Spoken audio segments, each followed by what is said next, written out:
Hello friends, இன்றைக்கி வந்து Sunday market தான் போயிட்டு வந்திருக்கோம். மார்க்கெட்லேருந்து வெஜிடபிள்ஸ்லாம் வாங்கிட்டு வந்தாச்சு.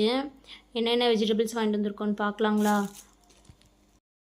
நம்ம மளிகை கடையில் வாங்கினோம்னா கொஞ்சம் விலை கூட தான் விற்பாங்க. அவங்களுக்கும் கடை வாடகை, பெட்ரோல் அது இதுன்னு சொல்லிட்டு நிறைய இருக்கும். அதனால் அவங்க எப்போவுமே காய்கறிக்கு விலை கூட தான் விற்பாங்க. அதனால் நான் எப்போவுமே மார்க்கெட்டில் தான் போய் விவசாயிகள் அங்கே ஈவினிங் ஆனால் காய்கறி கொண்டு வருவாங்க, அங்கே போய் வாங்கிக்குவேன்.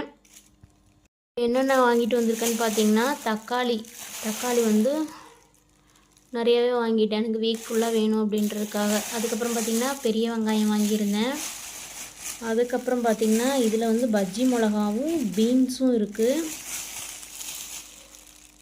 அப்புறம் பார்த்திங்கன்னா அவரைக்காய், இது வந்து பார்த்திங்கன்னா கேரட்டு. அன்றைக்கி நான் கடைக்கு போயிருந்தோம். இப்போ வந்து பார்த்திங்கன்னா கேரட் வந்து 1/4 கிலோவே 40 ரூபா சொன்னாங்க. நம்ம மார்க்கெட்டில் வந்து பார்த்திங்கன்னா 1 கிலோ வாங்கும்போது நம்மளுக்கு கம்மியாக கிடைக்கும். எனக்கு வந்து 1 கிலோவே வந்து பார்த்திங்கன்னா 60 ரூபாய்க்கு தான் கிடச்சிது. இப்போ வந்து அரை கிலோ கேரட் வந்து நம்ம மளிகை கடையில் வந்து 80 ரூபா. அப்போ நம்மளுக்கு 1 கிலோவே 60 ரூபாய்க்கு கிடைக்கும்போது நம்மளுக்கு தானே லாபம். அதனால் வந்து நான் மார்க்கெட்டில் தான் வாங்குவேன், கடைகளில் அதிகமாக வாங்கிக்க மாட்டேன். எப்போயாவது இல்லைன்னா மட்டும்தான் வாங்குவேன். அதுக்கப்புறம் பார்த்திங்கன்னா கேப்சிகம் பார்த்திங்கன்னா 1 கிலோ வாங்கிக்கிட்டேன். குழந்தைங்களுக்கு அதிகமாக வெஜிடபிள்ஸ்லாம் காலையில் அதாவது லஞ்சுக்கு எந்திரிச்சு செய்யணும்ல, அதனால் வந்து காய்கறி கொஞ்சம் நான் குவான்டிட்டி அதிகமாக தான் வாங்குவேன். அப்புறம் பார்த்திங்கன்னா மாங்காய் வாங்கியிருந்தேன். அப்புறம் பார்த்திங்கன்னா பப்பாளி வாங்கியிருந்தேன். அப்புறம் பார்த்திங்கன்னா சொரக்காய் வந்து ஒன்று வாங்கிக்கிட்டேன். 10 ரூபாய்க்கு கிடச்சிது. நம்ம கடையில் வாங்கினோம்னா 25 ரூபா அந்த மாதிரி கிட்ட கிடைக்கும். அதுவும் கிலோ கணக்கில் தான் தருவாங்க. அங்கே வந்து ஒரு காய் வந்து 10 ரூபாய்க்கு கிடச்சிது.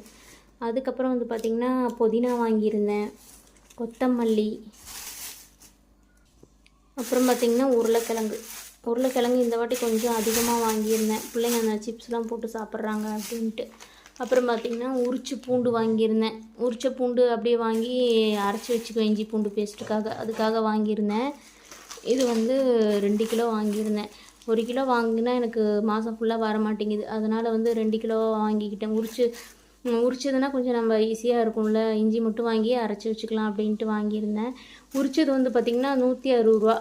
அதாவது உரிக்காத பூண்டு வந்து பார்த்திங்கன்னா 200 ரூபாய்க்கு விற்கிது. அதுக்கு நம்ம உரிச்சதே வாங்கிக்கலாம் பெட்டர் அப்படின்னு சொல்லிட்டு, நம்மளுக்கு எப்போவுமே இஞ்சி பூண்டு பேஸ்ட் அதிகமாக தேவைப்படுன்றதுனால நான் வாங்கிக்கிட்டேன். உங்களுக்கு வந்து இஞ்சி பூண்டு பேஸ்ட் அதிகமாக தேவைப்படாதுன்னா நீங்கள் இந்த மாதிரி வாங்காதீங்க, ஏன்னா அழுவி போயிடும், அதனால் சொல்கிறேன். அப்புறம் பார்த்திங்கன்னா புளி வந்து ஒரு அரை கிலோ மட்டும் வாங்கிக்கிட்டேன். ஏற்கனவே வீட்டில் கொஞ்சம் இருக்கா, அதனால் வந்து அரை கிலோ மட்டும் வாங்கிக்கிட்டேன். அதுக்கப்புறம் பார்த்திங்கன்னா தேங்காய் தான் வாங்கியிருந்தேன். நம்ம கடையில் போய் ஒரு தேங்காய் அந்த மாதிரி வாங்குறதுக்கு பதிலாக இந்த மாதிரி 5 தேங்காய் ஒட்டுக்காக வாங்கி வச்சிட்டோம்னா நம்மளுக்கு மாதம் ஃபுல்லாக வரும் அப்படிங்கிறதுக்காக. அதுக்கப்புறம் பார்த்திங்கன்னா எலுமிச்சம்பழம், இதுவும் வந்து பார்த்திங்கன்னா கடையில் ஒன்று வந்து 10 ரூபா அந்த மாதிரி விற்பாங்க. இது வந்து பார்த்திங்கன்னா ஒன்று 2 ரூபா தான். இது ஃபுல்லாகவே 40 ரூபாய்க்கு தான் வாங்கினேன். அப்புறம் இது பெரிய நெல்லிக்காய் ஒரு அரை கிலோ வாங்கியிருந்தேன். இந்த வாரம் நான் வாங்கின வெஜிடபிள்ஸ் வந்து பார்த்திங்கன்னா இதுதான்.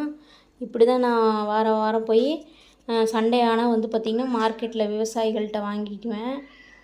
கடையில் நம்மளுக்கு வாங்கினா கூட கொஞ்சம் விலை அதிகமாகும், அதில் கொஞ்சம் செலவு அதிகமாகும் இல்லையா, அதனால் வந்து இந்த மாதிரி வாங்கிக்குவோம். எங்கள் வீட்டில் ஆட்கள் அதிகன்றதுனால எங்களுக்கு குவான்டிட்டியும் அதிகமாக தேவைப்படும். அதனால் வந்து நாங்கள் மார்க்கெட்டில் தான் பர்ச்சேஸ் பண்ணிக்கிறது.